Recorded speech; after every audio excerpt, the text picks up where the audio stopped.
Meu irmão e minha irmã, hoje dia 18 de outubro, a igreja se recorda e comemora o dia de São Lucas Evangelista. Ele que nasceu provavelmente na Grécia e era pagão quando conheceu Jesus e começou a segui-lo. Porém que demorou algum tempo depois da morte e da ressurreição de Jesus para que escrevesse. De fato, se tornou um dos discípulos, vamos dizer assim, de Paulo, acompanhou Paulo em muitas suas viagens, até chegar em Roma, inclusive. Depois disso é que escreveu o seu Evangelho e os Atos dos Apóstolos. De fato, os estudiosos dizem que foi a mesma pessoa que escreveu os dois livros e que fazem parte, que podem ser chamados de uma única obra, Evangelho de Lucas e Atos dos Apóstolos, a missão de Jesus e a missão dos discípulos. Morreu mártir, assim como todos os apóstolos, e comemoramos hoje, então, esta sua figura tão importante para o conhecimento de Jesus, o conhecimento daquilo que fez, daquilo que falou. Vamos então escutar o que nos diz para nós hoje a palavra de Deus do Evangelho segundo Lucas.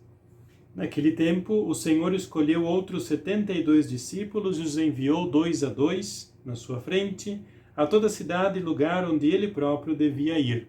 E dizia-lhes: a messe é grande, mas os trabalhadores são poucos. Por isso pedi ao dono da messe que mande trabalhadores para a colheita.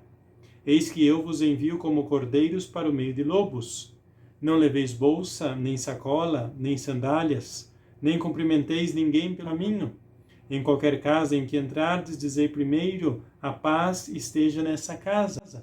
Se ali morar um amigo da paz, a vossa paz repousará sobre ele. Senão, ela voltará para vós.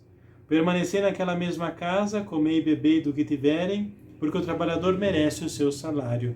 Não passeis de casa em casa. Quando entrardes numa cidade e fordes bem recebidos, comei do que vos servirem. Curai os doentes que nela houver e dizei ao povo: o reino de Deus está próximo de vós. Palavra da salvação, glória a vós, Senhor. Com este evangelho nós vemos então esta importância que Lucas dá para a missão. De fato, durante todo o seu evangelho, Lucas ressalta várias vezes o importante que é o trabalho daqueles que seguem Jesus, que também anunciam e cooperam com Jesus no anúncio do reino de Deus. De fato, nós vemos este envio dos 72, número muito simbólico que significa gente de todos os lugares. Jesus envia para trabalhar, para evangelizar. Além disso, Lucas deixa claro que o trabalho não começa no trabalho, começa na oração. Pedi, rezai ao dono da messe que envie trabalhadores. E trabalhando, rezai. A oração deve ser presente antes, durante e depois do trabalho missionário. E por último, o Evangelho nos fala que é preciso buscar o reino e não se preocupar com as coisas da terra. Por isso diz Jesus: não leveis bolsa, nem sacola, nem sandálias, não vos preocupeis com o salário, nem com o alimento, nem com a casa. Vos preocupeis em evangelizar, em anunciar o reino de Deus, porque tudo mais virá depois. O que então que nós podemos entender e aprender mais desta liturgia da palavra, deste evangelho? A primeira coisa que é bom a gente recordar era que Lucas era médico. E não médico como os nossos de hoje em dia, que são muito especialistas nas diversas áreas do conhecimento das ciências. Médico é o que nós poderíamos chamar hoje de um clínico geral, que conhecia de tudo a respeito da saúde do homem. De fato, o Evangelho de Lucas é o único que nos apresenta sentimentos de Jesus, sentimentos das pessoas, dos discípulos, sentimentos das pessoas que vêm até Jesus lhe pedindo uma cura, lhe pedindo um milagre.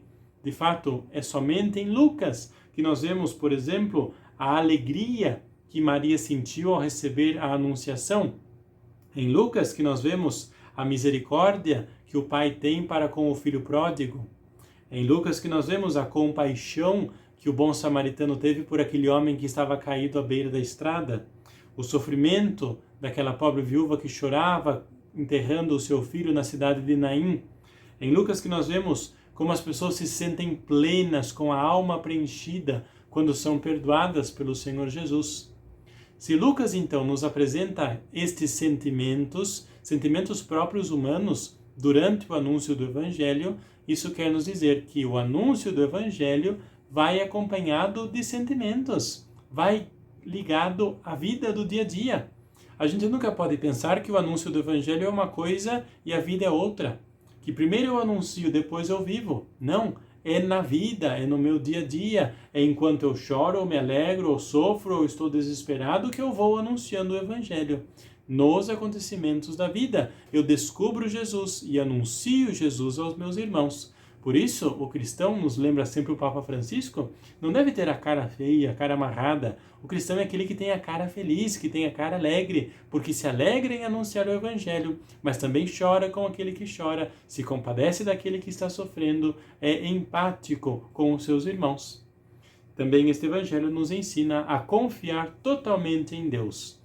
Se nós, quando decidimos anunciar o Evangelho, confiamos só nele e fazemos o que Jesus nos pediu no Evangelho de hoje, ou seja, anunciamos o reino e não a nós mesmos e não a outras coisas, nada nos faltará, nada nos deve ser uma preocupação, o comer, o beber, o vestir, o hospedar-se, o receber o salário, nada disso, tudo isso passa, tudo isso são coisas da terra, o importante é o anúncio do Evangelho. Claro, sendo compadecentes, sendo empáticos com os irmãos que estão sofrendo por falta de comida, de alimento, de alegrias. Porém, lembrando que estas são coisas materiais e passageiras, mas que o anúncio do reino de Deus é eterno e deve trazer a vida e a vida plena para todos. Que a bênção do Senhor, por intercessão de São Lucas, possa ser derramada sobre você neste dia, em nome do Pai, e do Filho, e do Espírito Santo. Amém.